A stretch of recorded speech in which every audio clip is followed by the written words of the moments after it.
Ең алдымен біз жұмыртқадан бастаймыз. Жұмыртқамыз салқын температурада болу керек, себебі біз оны ақ уызы мен сары уызынан ажыратып аламыз.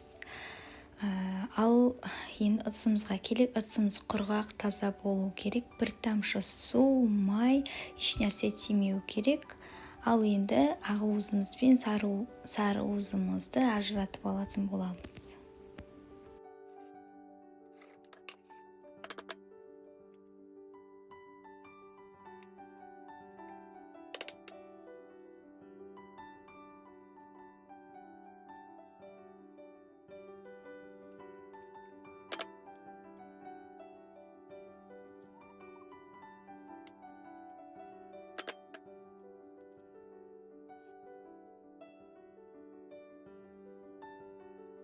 Міне осылай бөліп алдық. Енді сары уызымызға қантымызды қосып, ақ уызымызды миксерлеп жатқан кезде қантымызды араластыратын боламыз. Мына жерде миксердің венчиктері өте құрғақ болуы тиіс.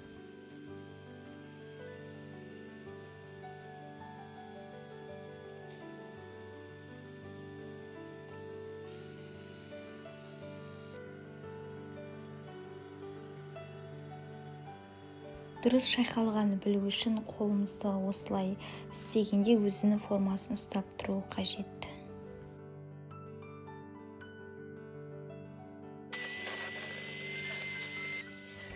Сары уызымызды осылай ағарғанша миксерлейтін боламыз.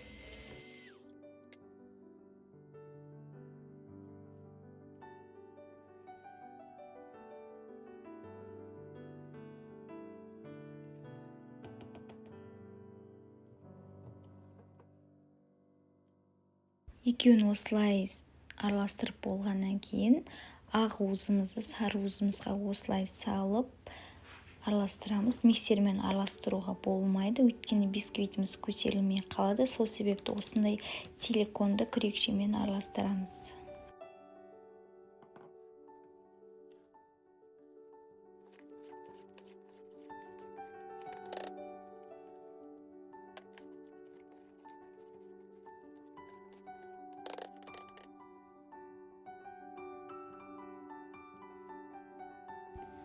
Енді ұнымыздың үстіне қопсытқышымызды қосып, мен үккіштен өткізіп дайындап қойдым. Осылай жай видеодағыдай араластырып шығатын боламыз. Бір келі қылып араластырасыздар.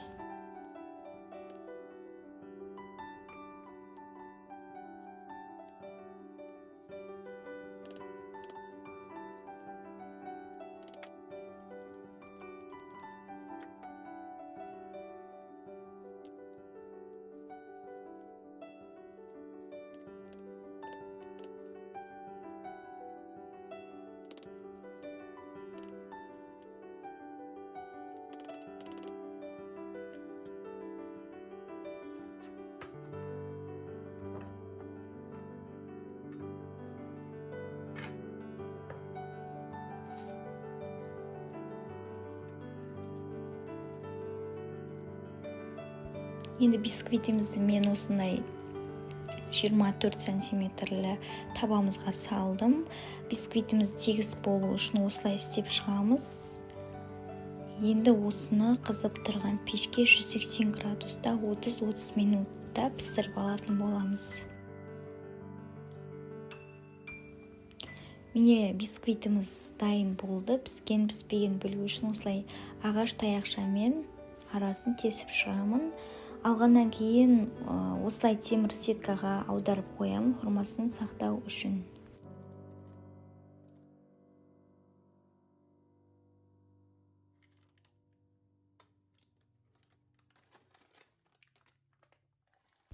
Бисквитіміз суыды. Енді жан-жағын осылай видеода көрсетілгендей пістеп шығасыздар. Осылай табадан босатып аламыз.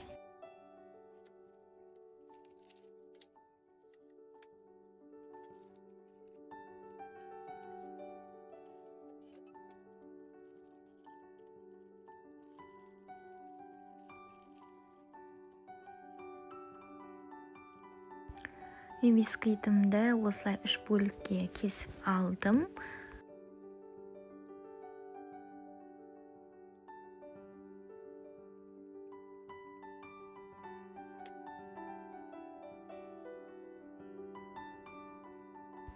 Ал енді креміне кірсек, мен креміне 33% клейгейді қолдандым. Бірінші клейгейімді 10-15 минуттай араластырып алғаннан кейін үстіне творожный сырымды және сахарный пудрамды қостым.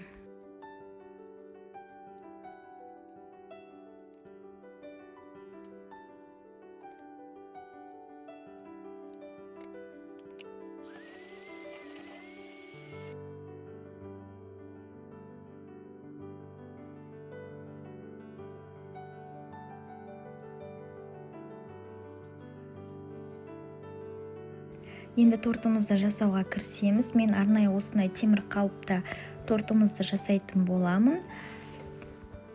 Кремдерімізді осылай аз-аздан жағып, коржықтарымызды жинаймыз.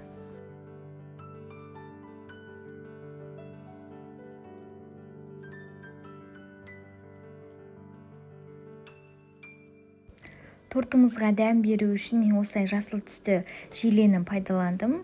Сіздер де өз қалауларыңыз бойынша пайдалансаңыздар болады.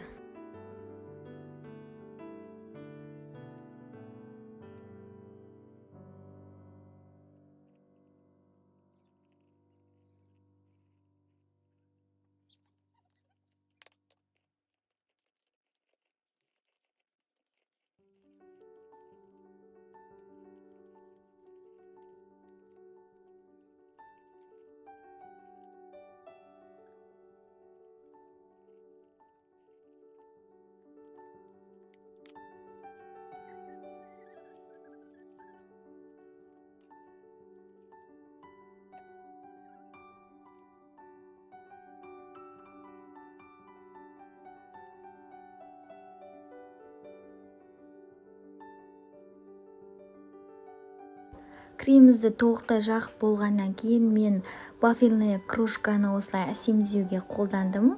Сіздер қолдансаңыздар болады, өте керемет болып шығады.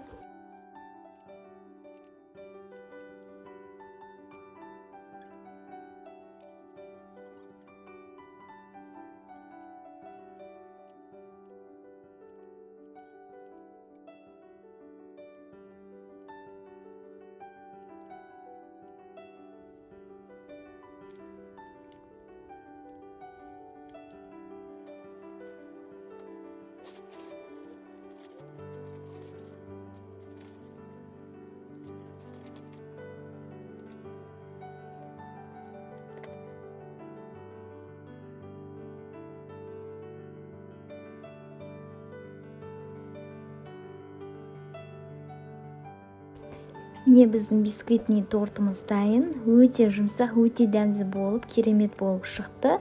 Каналыма жазылып, лайк басуды ұмытпаңыздар. Ас болсын.